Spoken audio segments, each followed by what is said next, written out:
백성이 모세가 산에서 내려옴이 더딤을 보고 모여 백성이 아론에게 이르러 말하되 일어나라 우리를 위하여 우리를 인도할 신을 만들라. 이 모세 곧 우리를 애굽 땅에서 인도하여 낸 사람은 어찌 되었는지 알지 못함이니라. 아론이 그들에게 이르되 너희의 아내와 자녀의 귀에서 금고리를 빼어 내게로 가져오라. 모든 백성이 그 귀에서 금고리를 빼어 아론에게로 가져가매 아론이 그들의 손에서 금고리를 받아 부어서 조각칼로 새겨 송아지 형상을 만드니 그들이 말하되 이스라엘아 이는 너희를 애굽 땅에서 인도하여 낸 너희의 신이로다 하는지라. 아론이 보고 그 앞에 제단을 쌓고 이에 아론이 공포하여 이르되 내일은 여호와의 절일이니라 하니 이튿날에 그들이 일찍 일어나 번제를 드리며 화목제를 드리고 백성이 앉아서 먹고 마시며 일어나서 뛰놀더라. 여호와께서 모세에게 이르시되 너는 내려가라. 내가 애굽 땅에서 인도하여 낸 내 백성이 부패하였도다. 그들이 내가 그들에게 명령한 길을 속히 떠나 자기를 위하여 송아지를 부어 만들고 그것을 예배하며 그것에게 제물을 드리며 말하기를 이스라엘아 이는 너희를 애굽 땅에서 인도하여 낸 너희의 신이라 하였도다. 여호와께서 또 모세에게 이르시되 내가 이 백성을 보니 목이 뻣뻣한 백성이로다. 그런즉 내가 하는 대로 두라. 내가 그들에게 진노하여 그들을 진멸하고 너를 큰 나라가 되게 하리라. 아멘.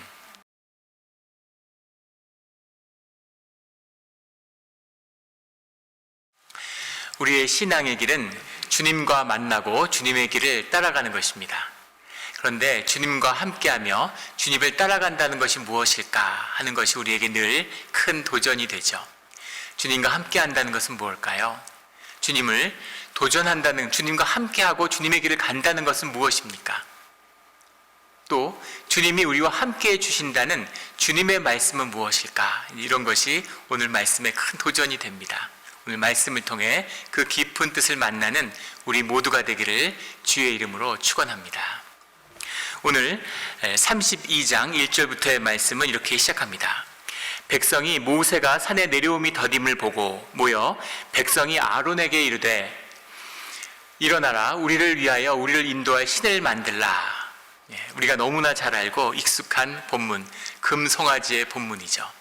지금 이 출애굽의 하이라이트라고 할 수 있는, 지금 모세와 지도자들이 시내산에 가 있습니다. 주님의 그 임재 가운데 주님이 이 우리의 육신의 땅, 이 현상세계에 주님이 직접 임하시는 그 임한 주님을 통해서 주님의 말씀과 계명을 받아서 그 이스라엘 공동체 가운데 주님의 나라를, 주님의 질서를 세우는 그런 중요한, 중차대하고 결정적인 순간을 맞이하고 있죠. 그런데 그 시내산에서 이루어지는 사건과 별개로 지금 산 밑에서는 그것을 기다리고 주님의 말씀을 받아야 하는 이 이스라엘의 공동체 가운데서는 놀랍게도 금송아지를 만들고 우상 숭배를 하는 사건이 일어난 것입니다. 이 말씀은 읽어볼수록 정말 이상한 말씀이죠. 어떻게 이럴 수가 있을까?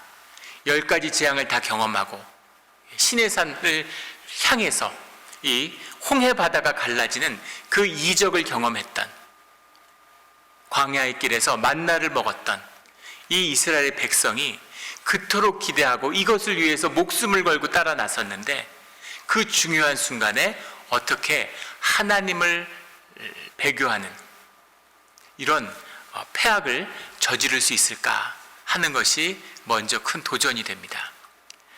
그 말씀에 보면 그 말씀의 비밀이 본문 가운데 잘 들어있죠. 모세가 산에서 내려옴이 더딤을 보고라는 말입니다. 창세기 3장 7절의 말씀을 보는 것 같아요.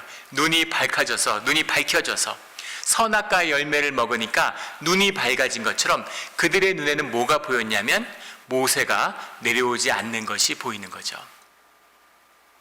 보이지 않는 주님, 보이지 않는 주님의 말씀, 주님이 함께 하셨던 기억, 그 믿음은 보이지 않고 모세가 눈앞에 없다는 것, 그것이 눈에 보이는 겁니다. 이것이 말씀하고 있는 본질적인 의미는 이 사람들이 현상에 속한 사람들이었다는 거죠. 보이지 않는 세계의 본질을 살고 보이지 않는 세계를 바라보고 주님이 이적을 통해서 드러낸 그 현상 가운데 세상 관계의 그 틈바구니 안에서 보이지 않는 세계를 보여주셨는데, 그들은 보이지 않는 것을 보려는 것이 아니라 눈에 보이는 것, 현상 세계의 사람, 결국 조건과 환경에 묶여있는 그런 사람들에 지나지 않았다. 우리의 모습이죠. 그래서 모세가 눈에 보이지 않으니까 두려운 것입니다. 우리를 위하여 우리를 인도할 신을 만들라라는 이 말씀을 보면 알 수 있죠. 그들을 인도하여 주고 그들을 위하였던 신은 누구였냐면 바로 모세였던 거죠. 그래서 모세가 사라지니까 우상을 섬겼던 것이 아니라 모세라는 우상이 사라지니까 새로운 우상이 필요했던 겁니다. 하나님이 주인이고 보이지 않는 하나님의 말씀에 귀를 기울이는 자인가? 라는 중요한 질문에 대해서 그들의 대답은 그들이 우상 숭배자였다, 세상에 속한 자였다라는 사실을 그들의 우상 숭배로 보여주고 있는 것이죠.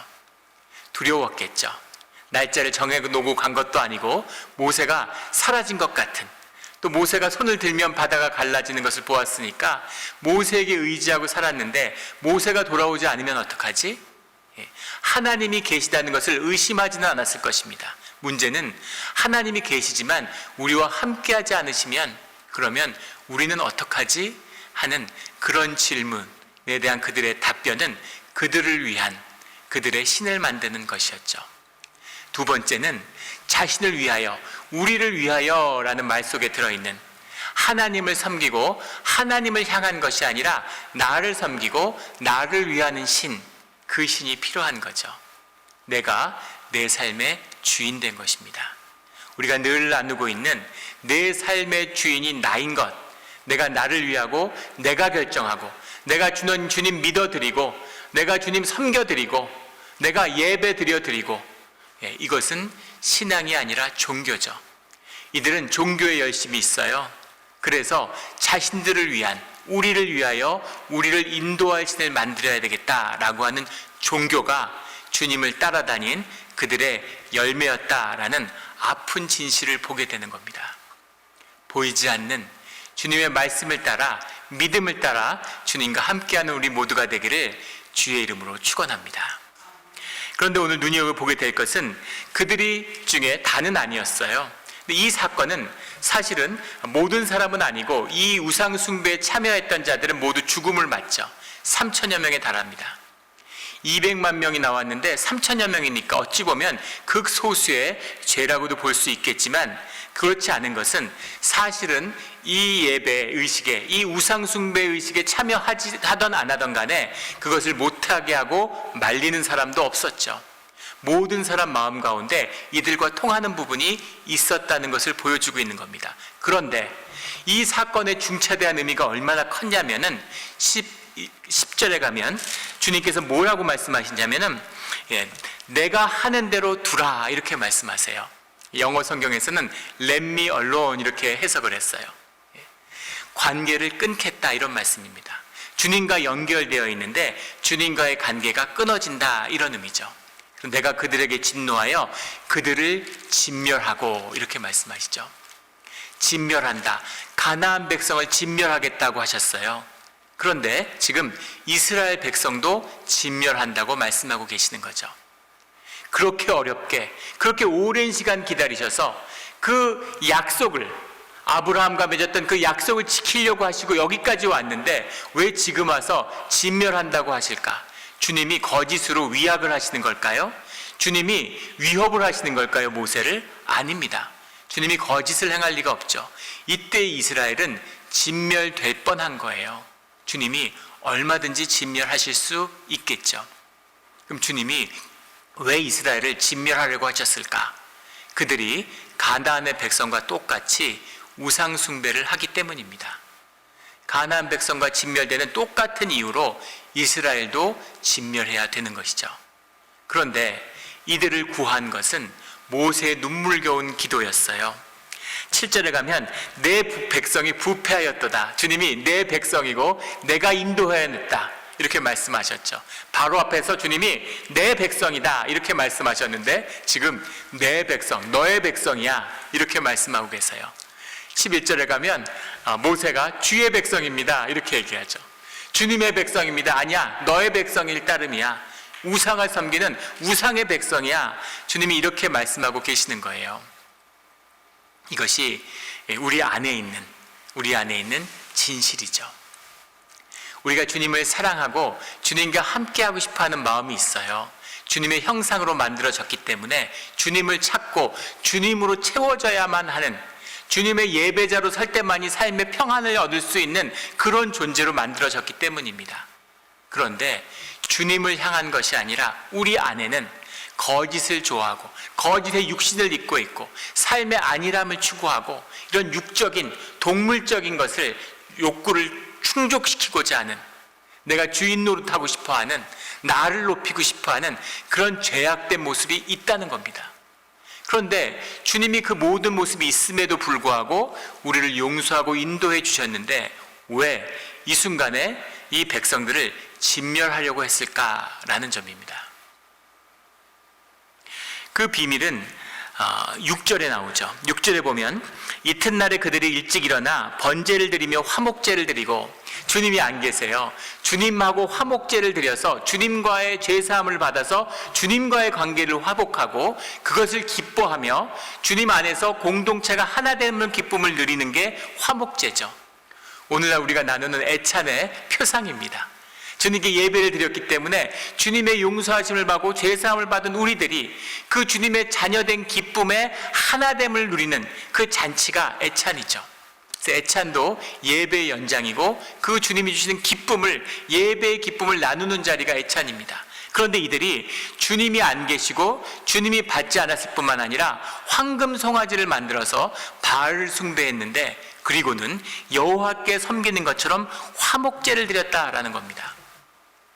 황금 송아지를 만드는 그 번영을 원하고 다산을 원하고 육신의 축복, 재물의 축복을 원하는 마음, 그런 마음까지는 알 수 있겠어요. 그런데 그들이 화목제를 드린 다음에 하나님께 드리는 예배 형식을 취하다가 사실은 바알을 숭배했다는 거예요. 그 종교의 거짓, 이것이 그들이 그냥 바알 숭배를 드릴 거면 가나안 땅에 가서 가나안 백성들과 가나안의 제사를 드리든지, 주님이 허락하신, 주님이 주신 주님을 향한 예배 형식 가운데 바알 숭배를 드렸다는 겁니다. 이것은 용서받기 어렵죠. 근데 거기서 한 발자국 더 나가서 백성이 앉아서 먹고 마시며, 사람들은 사실은 이게 좋았던 거죠. 먹고 마시는 게 좋은 겁니다. 우리 이민교회 보면 그런 분들을 가끔 만나요. 한국에서는 적어도 하나님을 믿지 않는 분이 교회에 나오지는 않죠. 그런데 이민의 땅에 와서 외롭고 의지할 곳이 필요하니까 교회를 나오는 겁니다. 사람이 그리운 거죠. 그래서 예배자로 서지 못했는데 사람들하고 어울려 지내면서 교회 생활에 연륜이 쌓이는 겁니다.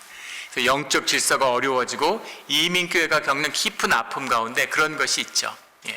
사람들이 모이는 게 즐거운 거예요. 밥 먹고 관계를 맺는 게 즐거운 거예요. 그래야 살아갈 수 있으니까. 모든 사회관계가 다 단절되어 있으니까. 그런데 주님하고 함께하지 않는 자리, 사람들이 세상에 모여서 뭘 하든 상관없어요. 그러나 주님의 이름으로 주님 안에서 모인 자리에서 주님을 소외시키고 주님의 이름을 더럽히는 것은 죄악이라는 겁니다. 먹고 마시며 일어나서 뛰놀더라. 근데 문제는 이 일어나서 뛰놀더라 라는 이 말씀입니다. 일어나서라고 하는 말이 바이 야구무라고 하는 말인데, 일어난다는 말이에요. 뛰놀더라 라는 말은 원형이 러사헤그라는 말입니다. 러사헤그라는 말이 하가그라는 말에서 왔는데, 이 말씀이 사실은 웃는다는 얘기예요. 크게 웃는다라는 말입니다. 그래서 일어나서 크게 웃었다라는 표현인데, 일어나서 왜 앉아서 웃지, 일어나서 웃었을까? 이 표현이 함의하고 있는 뜻을 역사학자, 성서학자들은 사실은 이것이 바알 숭배, 황금 송아지의 우상 숭배에서 수반되는 그런 음행이었다고 이야기를 하죠. 바알의 와이프인 안악의식이라고 그러죠. 안악이 행하는, 안악이 영을 임해서 사람들이 모두 집단적인 혼음을 하는, 이제 그런 바알 숭배의 의식이었다 이렇게 이야기합니다. 그래서 완곡하게 이렇게 해석을 했어요. 충격적인 모습이죠. 어떻게 이럴 수가 있을까? 어떻게 이럴 수가 있을까라는 겁니다. 어떻게 이럴 수가 있었을까요? 이것도 비밀이죠.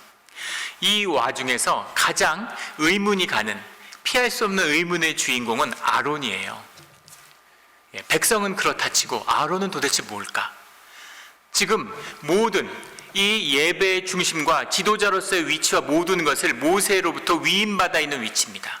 그리고 아론은 주님께 구별돼서 대제사장으로서 주님을 섬기는 일을 인도하고 있는 자예요. 그런데 이 의식을 아론이 주관했다는 겁니다. 그리고 황금 송아지도 아론이 만들었어요. 뒤에 본인은 그 황금을 녹였더니 거기서 송아지가 뛰쳐나왔다 이런 식으로 변명하지만 성경엔 분명히 자신이 새겼다 이렇게 되어 있죠. 2절에 아론이 그들에게 이르되 너희의 아내와 자녀의 귀에서 금고리를 빼어 내게로 가져오라 이렇게 얘기했습니다. 뒤에 아론은 이렇게 변명하죠. 사실은 금고리를 가져오라 그러면 안 가져올 줄 알았는데 그러면 사람들이 자기 거고 귀하게 여기니까 안 내놓을 줄 알고 어떻게든 우상 숭배를 지연하기 위해서 이런 행위를 했는데 사람들이 순순히 금고리를 빼갖고 오더라 이렇게 모세에게 변명합니다. 그래서 그걸 녹였더니만 거기서 황금 송아지가 다 돼서 튀어나왔다 이런 식으로 변명을 해요. 그런데 분명히 4절에 보면 아론이 그들의 손에서 금고리를 받아 부어서 조각칼로 새겨라고 돼 있죠. 애굽에서 우상 숭배 가운데 400년을 젖어 살았는데 노예로 살면서 우상을 얼마나 많이 만들어 봤겠습니까? 그러니까 잘 만들고 잘 새겨서 송아지의 형상을 만드는 것이죠. 그리고 이스라엘아 이는 너희 애굽 땅에서 인도하는 너희의 신이로다 라고 선포한 것도 아론입니다. 거기서 한 발 더 나가서 5절에 보면 여호와의 절일이니라. 하나님의 절기라는 건 하나님이 함께 하시는 하나님의 질서를 의미하는 건데 그것을 훼손하는 선포를 하는 하나님의 절일이다 라고 선포한 것도 아론이었다는 거죠. 그렇다면 아론은 뭔가 도대체 아론의 범죄함, 아론은 어떻게 하나님의 모든 역사하심 가운데 함께 했으면서 이런 죄악을 범할 수 있을까? 아론은 도대체 누군가? 이런 질문을 갖게 되죠. 거기다 더 이상한 거는 정말 이상한 건 무엇이냐면은 3,000명이 우상숭배의 죄, 이 우상숭배 예배에 참여했다는 이유만으로 그 가족들이 모두 다 진멸당했는데 왜 아론은 살았는가라는 거예요. 아론은 살아서 계속 대제사장을 할 뿐만 아니라 그의 자자손손이 계속 대제사장을 맡게 되는 거죠. 도대체 아론은 뭘까? 아론은 왜 안 죽었을까? 아론은 왜 용서받았을까라는 겁니다. 이상하잖아요? 왜 다 같이 죄를 지었는데 누구는 용서받고 누구는 용서받지 못했을까라는 거죠. 아론에게 하나님이 화가 나지 않으신 걸까? 그렇지는 않아요. 32장 24절, 25절에 가면 이런 말씀이 나옵니다. 32장 24절, 25절에 가면 신명기 9장 20절에 가면 주님이 아론에게 진노하셨다 이런 말씀이 나오는데 32장 24절 25절에 이렇게 말씀하고 있습니다. 내가 그들에게 이르기를 금이 있는 자는 빼내라 한즉 그들이 그에게 내게로 가져왔기로 내가 불에 던졌더니 이 송아지가 나왔나이다. 25절에 모세가 본즉 백성이 방자하니 이는 아론이 그들에게 방자하게 하여 원수에게 조롱거리가 되게 하였습니다. 아론이 범죄했다는 걸 분명히 모세가 선언하고 있습니다. 아론이 백성을 이렇게 만들었어. 아론의 죄야. 이렇게 말씀하고 있는 거죠. 이 말씀을 보면 우리가 주중 묵상에 나눈 욥기 2장 9절의 말씀이 생각나요. 욥기 2장 9절에 보면 어떤 말씀이 나오냐면 이 모든 재물과 모든 가족과 모든 것을 잃어버린 그리고 몸에 종기를 얻어서 고통 가운데 신음하고 있는 그 욥에게 그 와이프가 뭐라고 얘기하냐면 욥기 2장 9절에 그의 아내가 그에게 이르되 당신이 그래도 자기의 온전함을 굳게 지키느냐 하나님을 욕하고 죽으라 이렇게 말씀하고 있죠. 온전함이라고 하는 것은 하나님께 끝까지 순종한다는 뜻입니다. 그런데 여기까지 왔는데도 당신이 하나님을 순종하고 있느냐? 하나님을 욕하고 죽으라. 하나님께 끝까지 순종하고 하나님의 뜻을 높이고 주님을 경배하고 찬양하는 자리에 나와 있는 그런 남편이 못마땅해서 했을 수는 있겠죠. 그러나 그렇다고 해서 하나님을 욕하고 죽으라, 남편 보고 스스로 죽으라고 욕하라고 얘기하는 것, 이것을 이 기독교의 역사, 우리 교회의 역사에서는 이 와이프가 사단의 도구가 되었다, 이렇게 이야기합니다. 왜냐하면 하나님을 욕하는 것, 하나님의 이름을 더럽히는 것은 아무나 할 수 있는 일이 아니에요. 사람이 절대 할 수 있는 일이 아닙니다. 한국에서 등산하다 보면 선앙당 같은 곳이 있고 이 돌무더기 같은 거를 이렇게 쌓아놨어요. 신대라고 그러죠. 이 돌무더기에 쌓아놨는데 그것을 발로 가서 허물라고 하면 허물 수 있겠습니까? 허물 수 있을까요? 못합니다. 절대 못해요. 그런데 하나님을 욕한다? 어떻게 하나님을 욕할 수 있겠어요? 하나님을 욕하고 스스로 목숨을 끊으라고 그의 부인이 얘기하고 있는 거죠. 남편의 아픔과 전혀 연결되어 있지 않는, 분노에 사로잡혀 있는 그 아내, 하나님을 욕하라고 이야기하는 것, 이것은 마귀의 역사, 마귀에게 사로잡히지 않으면 있을 수 없는 일이라는 거죠. 그런데 오늘 32장 25절에 나오는 말씀 가운데도 너가 그들을 방자하게 하여 원수에게 조롱거리가 되게 하였다라는 말도 같은 말입니다. 하나님의 이름을 마귀의 조롱거리로 만들었어. 이것은 아론뿐 아니라 아론의 가족이 다 죽어야 되는 그런 일이죠. 그런데 왜 아론은 살았을까라는 겁니다. 신명기 9장 20절의 말씀에 가면, 신명기 9장 20절에 왜 이 아론이 죽어야 마땅한데, 죽어야 되는데 살았는가에 대한 비밀이 나옵니다. 신명기 9장 25절에 모세가 본즉 백성이 방자하니 이는 아론이 그들을 방자하게 하여 원수의 조롱거리가 되게 했는데, 우리 신명기 9장 20절에는 여호와께서 또 아론에게 진노하사 그를 멸하라 하셨으므로 내가 그때에도 아론을 위하여 기도하고 라고 되어 있죠. 이것이 아론이 산 이유입니다.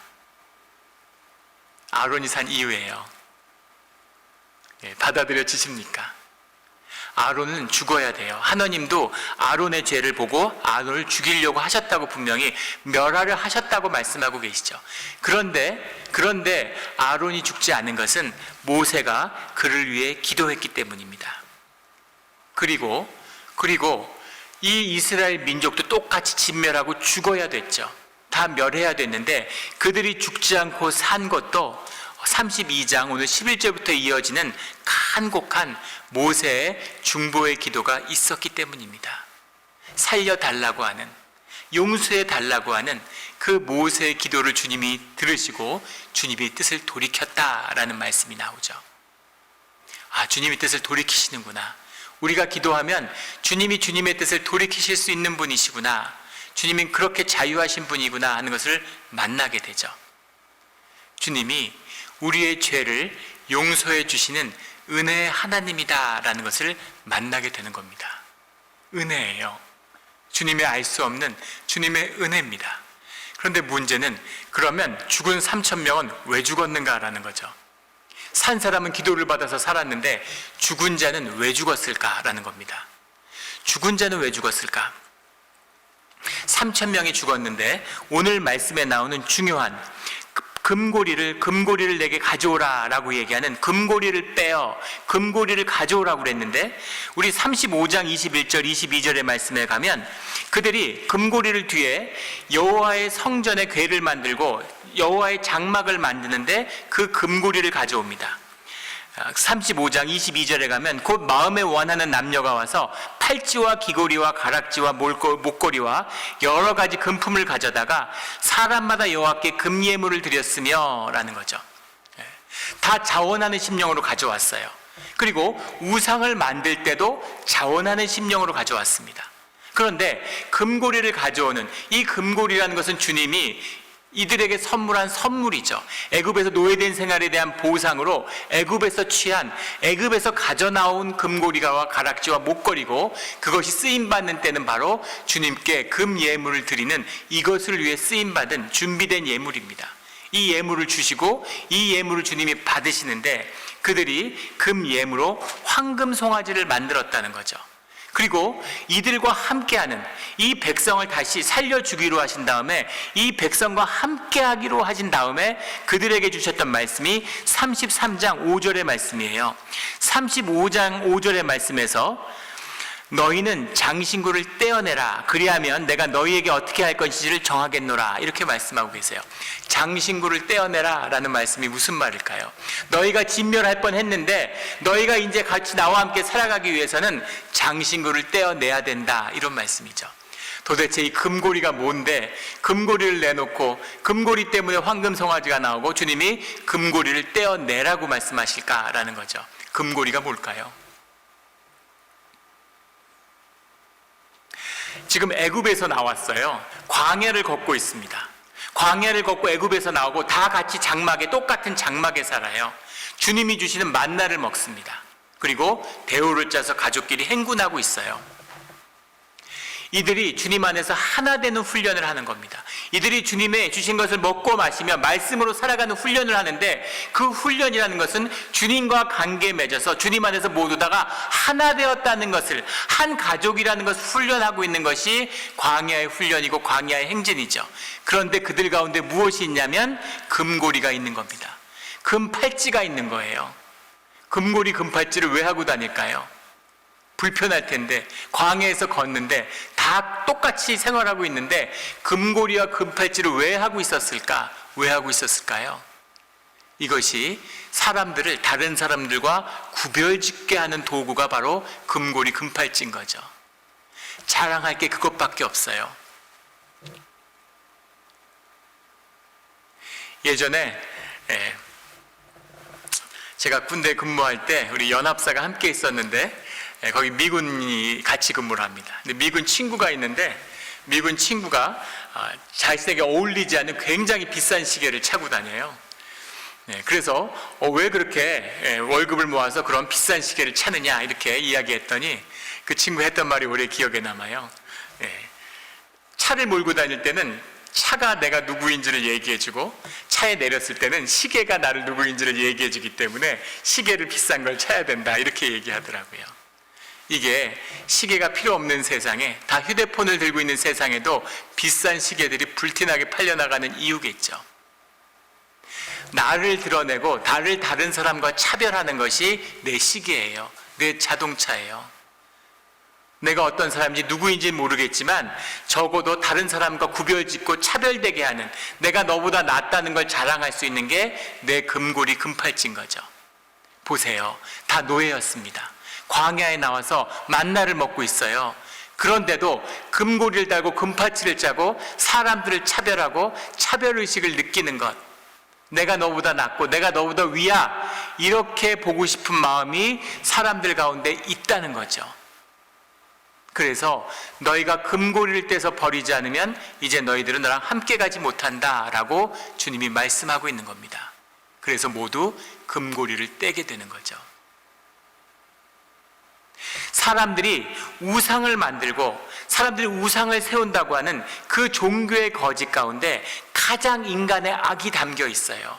악을 발현하고자 하는 사람들 가운데 질서를 만드는데 사람들의 질서를 만드는 것이 우상의 본질입니다. 우상의 힘, 사람들의 힘이죠. 위계의 힘입니다. 거짓의 힘이죠.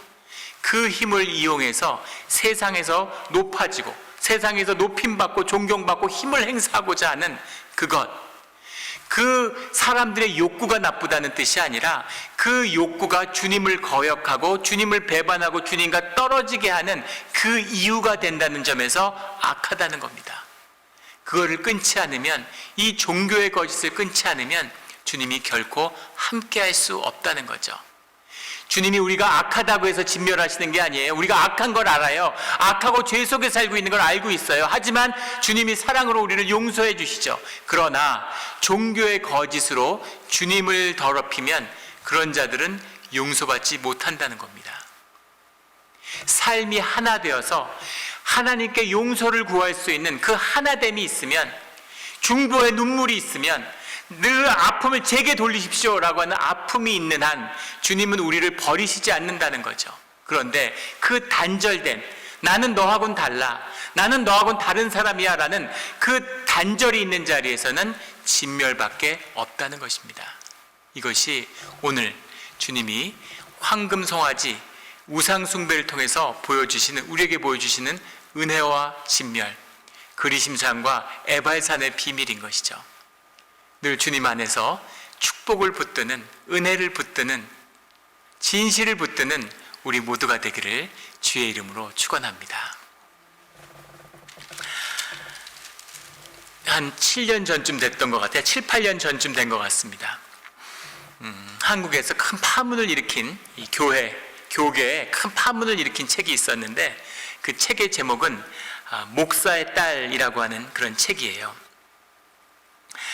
목사의 딸이라고 하는 것은 이제 박혜란이라고 하는 목사님이 쓰신 것인데, 이 박혜란 목사님은 미국에서 공부하고 한국에서 목회를 하는 여성 목회자입니다. 이 책의 주인공이죠. 당신의 인생을 쭉 돌아보는, 70이 돼서 목회를 은퇴하면서 자신의 인생을 돌아보는 그런 책이에요. 근데 그 책의 제목이, 부제가 이렇게 되어 있습니다. 하나님의 종이라는 이름 뒤에 감춰진 슬픈 가족사, 이렇게 되어 있어요. 이 박혜란 목사님의 아버지가 박윤선 목사님입니다. 박윤선 목사는 들어본 분들 있고 아시는 분들은 다 아시는 분이죠. 이분은 한국의 보수 신학을 대표하고 있는 무슨 총신대, 고신대, 또 합신대, 합동신학교라고 하는 그 세 개 학교에서 요즘으로는 총장, 그 시대에는 교장을 하셨어요. 그 세 학교가 설립되는데 모두 관여했습니다. 평양신학교를 나오고 한국의 기독교사의 한 획을 그었는데, 이분이 그 보수 교단들 가운데서 이분이 받는 그 명성과 명예, 존경은 상상을 하지 못할 정도입니다. 이분이 하신 설교문들이 있는데, 그 설교문들이 책으로 나와 있어요. 이 책을 신학생들 또 목회자들이 모여가지고 윤독회를 하는데, 이것을 암송합니다. 믿어지세요? 성경 말씀도 아닌데 설교자의 설교를 다 외워서 그거를 성경 말씀처럼 그 긴 설교의 본문을 다 외워서 한 목소리로 막 이렇게 통성기도 하듯이 그런 모습도 본 기억이 있어요. 얼마나 존경받고 크게 그 영향력이 있는 분인지를 알 수 있겠죠. 이분은 평양신학교를 나왔고, 또 그 일제시대에 미국의 웨스트민스터 신학교에 유학을 하고, 또 네덜란드에 가서 공부를 하고 이래서 켈빈주의, 켈빈 신학이라는 것을 대한민국에 소개한 이제 그런 분이죠. 엄청나게 존경을 받는 분인데, 한국인으로서는 최초로 성경 신구약의 66권에 대한 주석을 완성한 주석서를 낸 분이기도 하죠. 근데 그분의 따님이 이 목사의 딸이라는 책에서 회고하는 아버지의 모습, 그 아버지는 폭력 가장이었다는 거죠. 자식들을 때리고 엄마를 때리는, 그렇다고 미쳐서 막 이렇게 폭력을 행사하는 건 아니고, 우리 할아버지 세대, 아버지 세대에 흔했던 욱하는 성질이 있는 거죠. 욱하면 폭력을 서슴없이 휘두르는 그런 아버지였다라는 겁니다. 대학을 졸업하고